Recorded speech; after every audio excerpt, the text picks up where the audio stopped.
Talking Pandemics is an initiative to give a voice to young professionals and researchers on their view of the current pandemic, helping to educate the global audience to think about the pandemic more logically and analytically.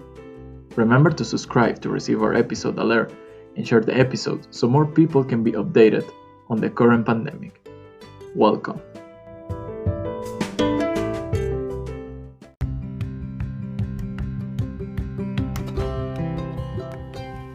In this episode, the guest joins me from Spain.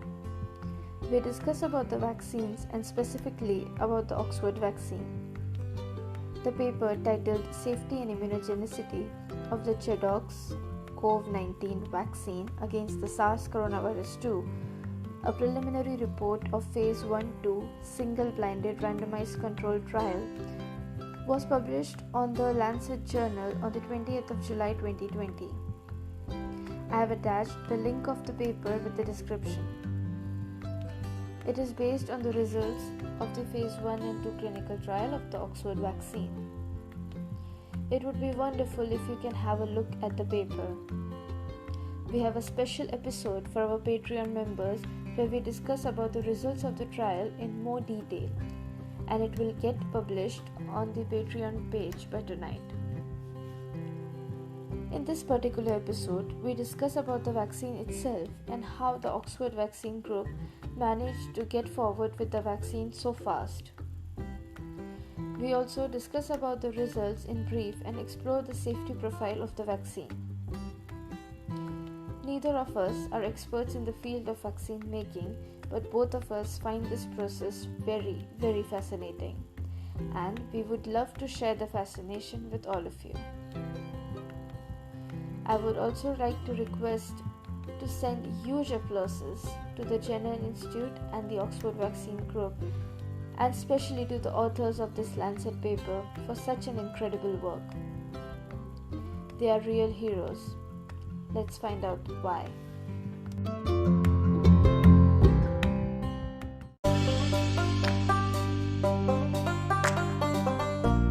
Hello everyone. Today my guest joins me from Spain. He is currently a PhD student at the National Center for Cardiovascular Diseases in Madrid, Spain.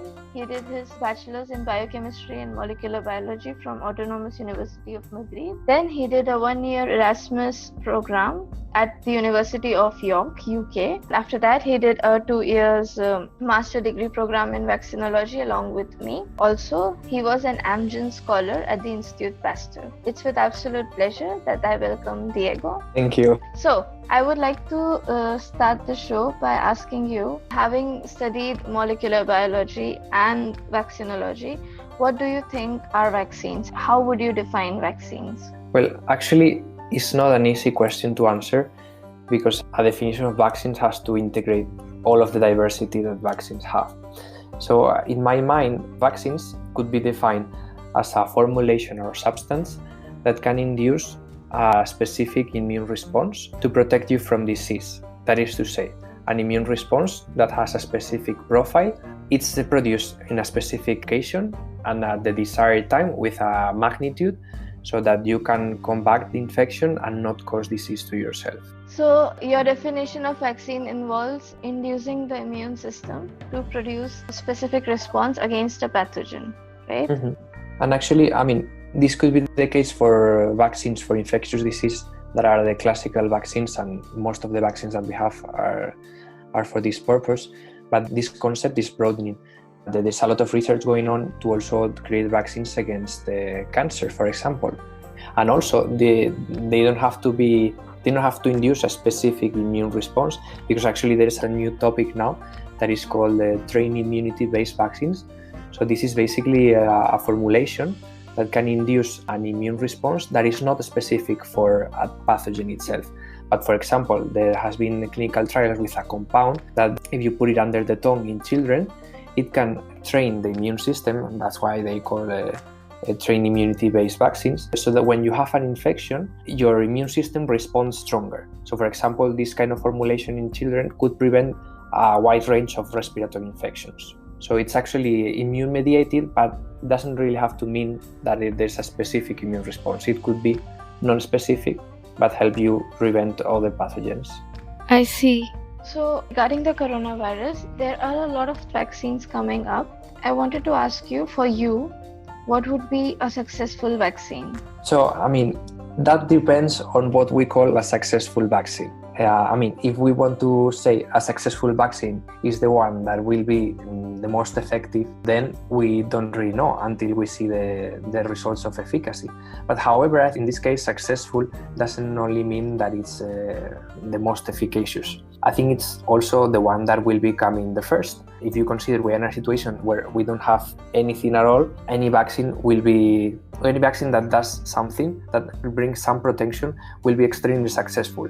It will maybe get most of the market. It will be the one that people will know the most because it is actually the one coming first, maybe the one that people are more vaccinated with, and therefore the one that will probably prevent more disease. So in my opinion, that the first ones coming will be the most successful ones. Is there a vaccine in this race which you prefer because of scientific or other reasons? It's not that I have any preference. Well, I think that the vaccine of Moderna, Chinese vaccine of Casino Biologicals, and the Oxford vaccine, they are the most advanced candidates. They are showing promising data, all of them. So they're probably the ones that will be coming first, and they will probably the ones that are the most successful. I think it's actually, if you ask my opinion on what do I find more the most interesting or more interesting of them, I think, of course, the Moderna vaccine is super interesting because it will be the first vaccine of its kind. And I think it would open up like a wide range of new opportunities for vaccine development. If you think how fast you can synthesize an mRNA, you just have to know a sequence of a pathogen. It will open up the development, and it will make us to be more prepared for actually emergence pathogen. Also, I think it's really important, and it's really nice, the Oxford vaccine. Vector vaccines have been known, so using a viral vectors have been known for a lot of time, but there's actually not many vaccines approved for human use. I think, to my mind, there's just the Ebola vaccine that is approved. And I think, maybe the mRNA vaccine is not working as we expect, so I think having the adenoviral vector of Oxford and AstraZeneca, it will be also extremely important, and I think it will induce an immune response that may be very beneficial and that may be very helpful to fight the pathogen after. I think in general it is a very nice time for upscaling vaccine research, Mm-hmm. Yes, so coming to the Oxford vaccine, I wanted to ask you about the Jenner Institute and I think the Oxford vaccine group. Why do you think that they were able to make the process so fast? How are they in the phase 3 trial when it's not even a year since the pandemic started? It's an amazing work they have done, actually. I think there are many factors contributing to this. So connections with the enterprise, support from governments, international agencies, CEPI, and so on and so forth. But I think the main key is that they had the previous knowledge and they have done the previous investment on this work. So they have been working for years. They didn't have a great interest, but this is the beauty of basic science. Researching in simple stuff may be the key for future challenges. And actually, so they have been researching in adenoviral chimpanzee adenoviruses for a lot of years. They have been engineering them to use it in viral vector vaccines, and they have actually even created a vaccine for coronavirus. They tested in a phase 1 clinical trial using this same vector, the chimpanzee, the ChAdOx1, a vaccine against the MERS coronavirus, using the spike protein. So in this case, they just had in January, when everything exploded and they started the project, they had the expertise, they have the facilities, they have the people that know how to do it. They just have to change the protein, the sequence that was inserted in the viral vector. And it's amazing because they also have a clinical trial site, so they have a lot of expertise in doing clinical trials. They have a manufacturing site with GMP production, so they have an expertise on how to produce this vector and how to do it so that these doses can be used in humans. So it's previous investment, previous work, previous effort, and yeah, it's amazing. It is a part of epidemic preparedness, I think, what the Oxford Vaccine Group did. But I wanted to ask you why we didn't have more of this from all around the world. Why such a few labs like the Oxford one were able to do it so fast? I mean, it's true that many labs and many groups have been working, because since the outbreak in 2002 or 2003 from SARS and the outbreak of MERS, there have been many groups trying to create a vaccine for these coronaviruses. And actually, it's because we have all this knowledge accumulated throughout these years that we have been able to develop now, and some groups have developed a vaccine so fast. However, I mean, it's also true that the coronaviruses haven't been really interesting for a long. And even though there was the outbreak of SARS and MERS, this research in vaccines for SARS and MERS declined a bit with time, because the fear was a bit lost. But in Oxford, they had the expertise so that they could do it very quick. And also, as I said before, there are many factors that are contributing to this. So connections with and support from the government, from international agencies, from connections with the enterprise to develop the product, connections with the regulatory authorities. And actually, I mean, there are other places that have been developing vaccines. For example, here in Spain, there are groups that are trying to develop vaccines. In one case, it's an attenuated COVID vaccine that will take a longer time to develop. I also think one important thing to highlight is the people in Oxford having global contacts, you know? Yeah, because actually, for example, to perform the clinical trials, this is my thoughts, but I think because they have a lot of international connections, because they have been doing research in other infectious diseases that affect other countries worldwide, and they have really good connections. It comes to my mind malaria or Rift Valley fever. So they could actually, I think that's why they could put in place clinical trials at different locations, which is actually really important. Clinical trials are usually have to be done in different locations so that the data is corroborated, that it's not just working in a specific population. So I think that could also be a factor for the speed that they had in developing the vaccine. Mm-hmm. Yeah. Yes. So now regarding the vaccine is called, can you name the vaccine? So this vaccine is called the chimpanzee adenovirus Oxford 1, so ChAdOx1, and COVID-19. This is basically the name of the vector and the name of the target of the disease. Mm-hmm. So, but what does it mean? How will you define the vaccine in terms of its constituent? How did they make this vaccine? So this vaccine is actually not a common kind of vaccine that is used. There's just one viral vector vaccine. This is the kind of vaccine that is used, that has been approved before, and is for Ebola. And actually one of the doses of this Ebola vaccine is another virus, a human adenovirus in that case. So in this case, it's a chimpanzee adenovirus. So it's basically a virus that was isolated from chimpanzees, and it's a kind of virus that usually causes a mild cold. In humans, there are adenoviruses that cause cold also. So this chimpanzee adenovirus was engineered in order to be non-replicative, so it cannot replicate once inside your body, and by doing this, we hope to attenuate it. So they remove the parts that allow it to replicate in its sequence, and they put the sequence of the spike protein that is in the envelope of the coronavirus. So basically, you have a viral vector, so a virus that has a little part of the COVID-19 inside. And what they are injecting to you when you get the shot is just this virus diluted in water with a bit of salt. So they took a virus from chimpanzee and disabled its infectiveness and instead put the coronavirus component. They didn't remove the whole infectiveness, because actually if it was not infectious, a bit infectious, it wouldn't cause your immune system to activate. So you wouldn't create an immune response against neither the vector, neither the part of the coronavirus, and you wouldn't be protected. They just remove the capacity to replicate inside of your body. So that it's a safety check basically, because some people that may be immunodeficient, or they may have mutations in the immune system that they don't actually know. So by doing this safety check, the virus cannot replicate and it's safer. Very basic question, but this is an adenovirus which causes cold in chimpanzee. Can it cause cold in humans as well, do you think? So the proper chimpanzee virus, we don't know, because no one has been injected with it. But if you look at the data of the side effects that in the phase 1/2 clinical trial that they have performed, it seems that it's causing a mild cold to people. So if you see the data, the people usually get from day 2 to day 3, 4, peaking in day 2, a bit of fatigue, a bit of fever in some case, a bit of headache, a bit of joint pain, malaise, or a bit of muscle ache. So this is what is called a bit flu-like symptoms. So yeah, it's kind of inducing a mild cold. 3-4 days it's gone, and actually if you check the data, they saw that just by taking a pill of ibuprofen, these side effects and this cold that was causing could be reduced a lot.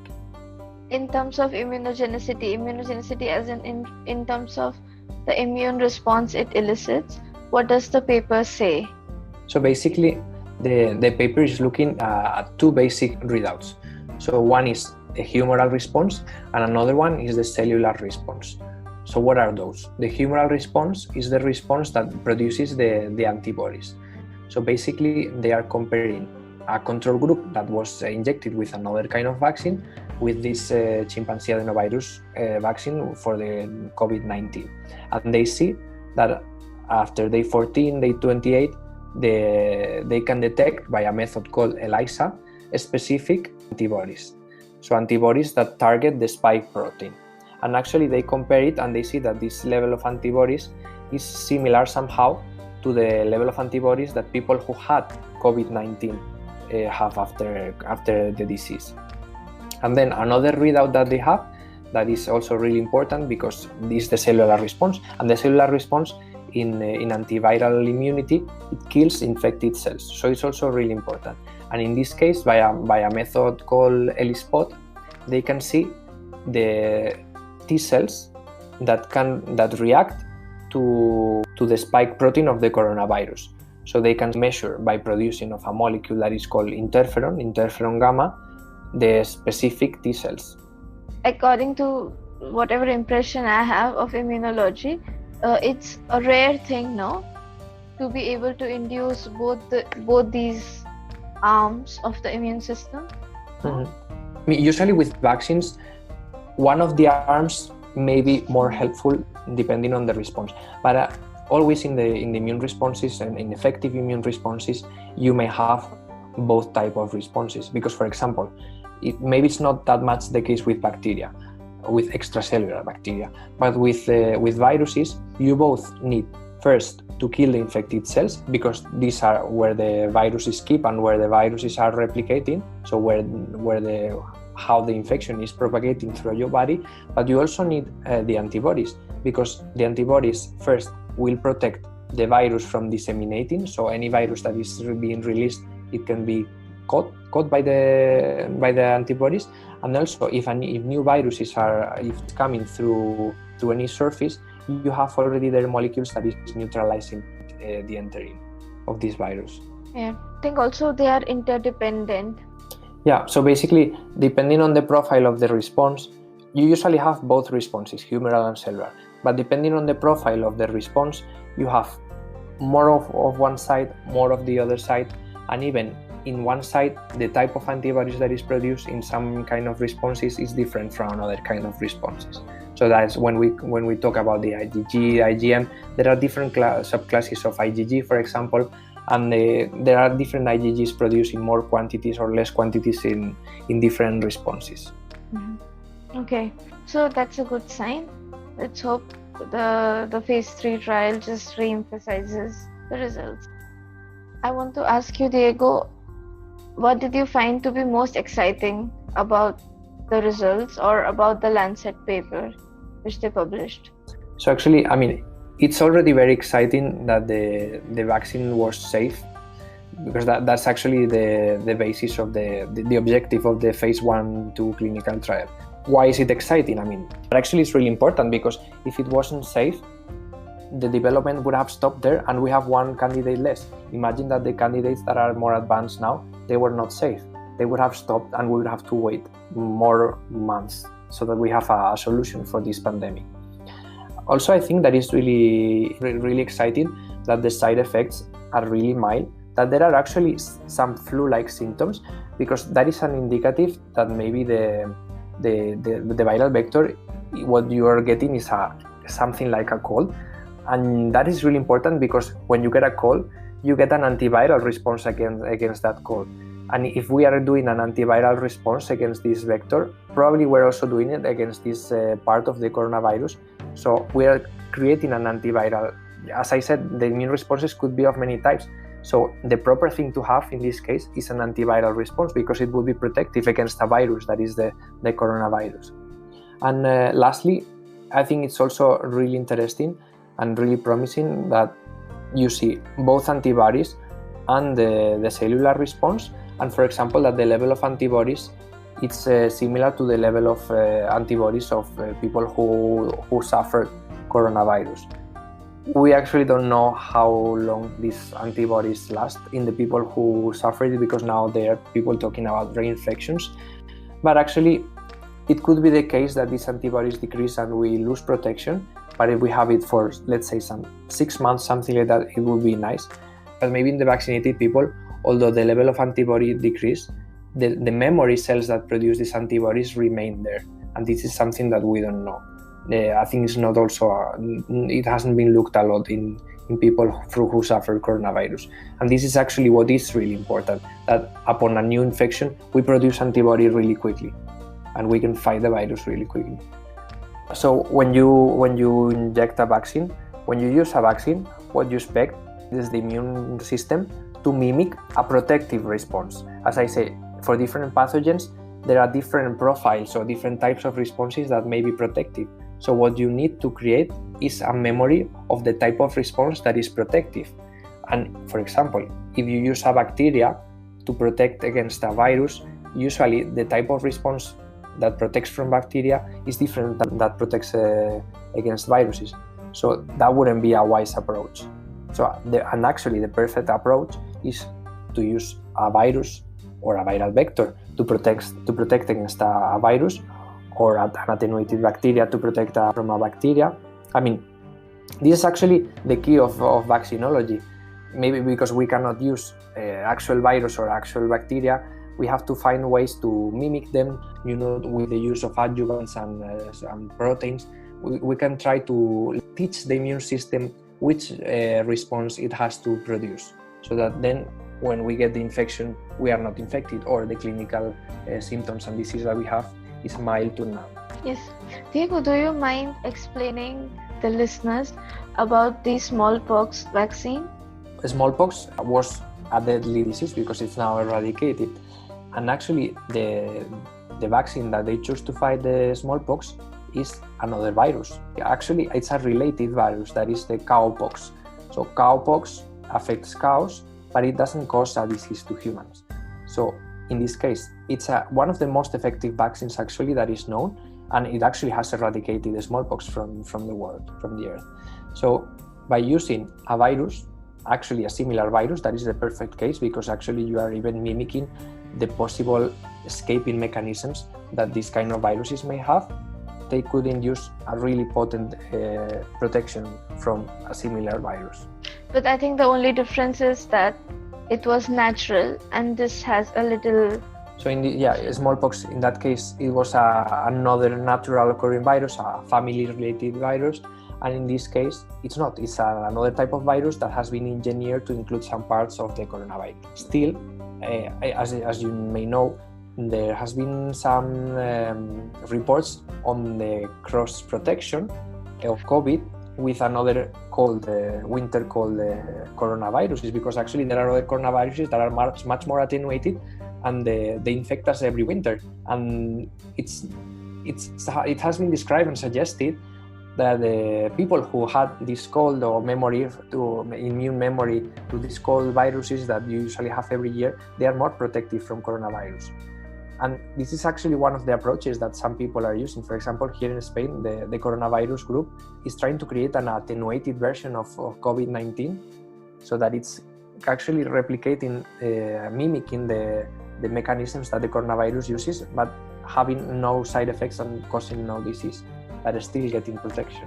Okay, can you elaborate on two things? One is what is attenuated, and another thing is what is cross protection, in brief, just in brief. Yeah, So attenuation means for reducing the effects that this virus has. For example, if we take yellow fever. So yellow fever causes a horrible disease. You throw up blood, your liver gets destroyed. There was a vaccine developed years ago that actually had the Nobel Prize, that is a life attenuated vaccine.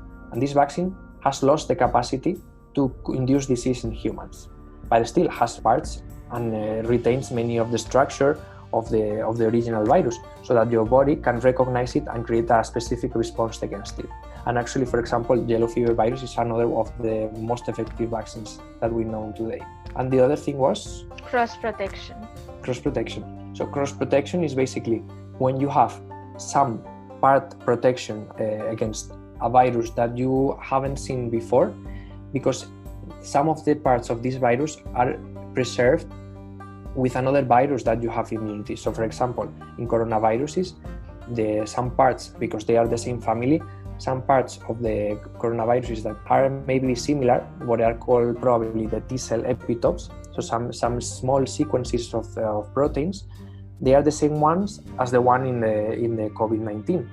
So because you already have T-cells that respond specifically to these short proteins, then you have some cross protection. Okay, that's amazing, the cross protection thing. I want to ask you, Diego, about the potential challenges of the Oxford vaccine. How difficult would it be to immunize? Providing that everything goes well, which I think seems will be the case, what I can think of maybe two main challenges. So one of them that is actually not so much a challenge because of the situation we are living would be that when a new type of vaccine is licensed, it usually takes more time because regulatory agencies take longer to revise all the safety data, they have to check everything, and they take more time to do this because there's no expertise, there's not so much experience of this. So as I said, this vaccine, the Oxford vaccine, is based on a viral vector, and to my knowledge, another viral vector that has been approved before, which is the vaccine for Ebola. Putting all the effort and all the resources to review, to accelerate the process and to have things as fast as possible, this will not be maybe the case, but who knows. And another potential challenge that I could think about is that this kind of vaccine is basically a living virus. So it's basically something that needs to be preserved really cold. I don't know for this case, but usually the stocks, I think they are preserved at least at minus 80 degrees. And for the vaccine, I don't think it will be long lasting at 4 degrees. So it will have to be kept at least at minus 20. I'm not sure about the temperatures, like which one is which, but for sure, I think it will have to be at least minus 20 degrees. And for some cases, to deliver it to some places, I don't know, third world countries or middle or low income countries, it may be really challenging because there's no infrastructure to keep the cold chain. So that would be a serious potential challenge, because if the vaccine is exposed to heat or lose the cold for a lot of time, it may lose its effectiveness. So that could be a serious potential challenge. So the cold chain is limited.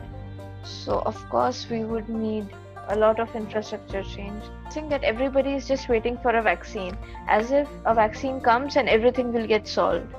But it's not the case. Mm-hmm. Diego, thank you so much for coming and discussing about vaccines with us. I'm sure that our listeners would have gained a lot of valuable information about the potential vaccines which are going to come. Thank you. Thank you for inviting me. I think actually with this pandemic, it's actually a really exciting time to do science dissemination and science communication, and it's always a pleasure to help people, because actually I think now people are demanding scientists to explain and to know how things work, and they are also really exciting times for vaccinologists and immunologists. So thank you for organizing all of this.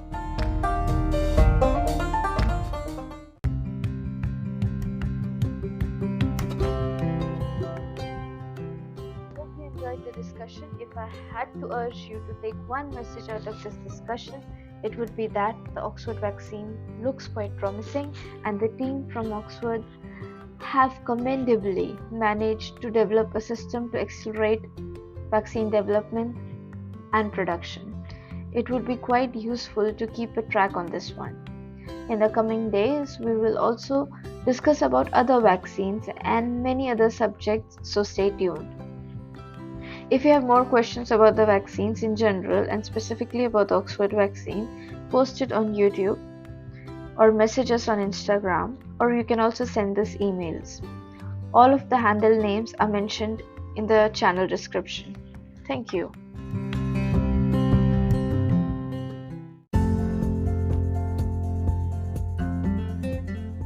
Join us again next episode and make sure you subscribe to the podcast on the different platforms, Spotify, Apple Podcasts, and Google Podcasts, so you never miss an episode.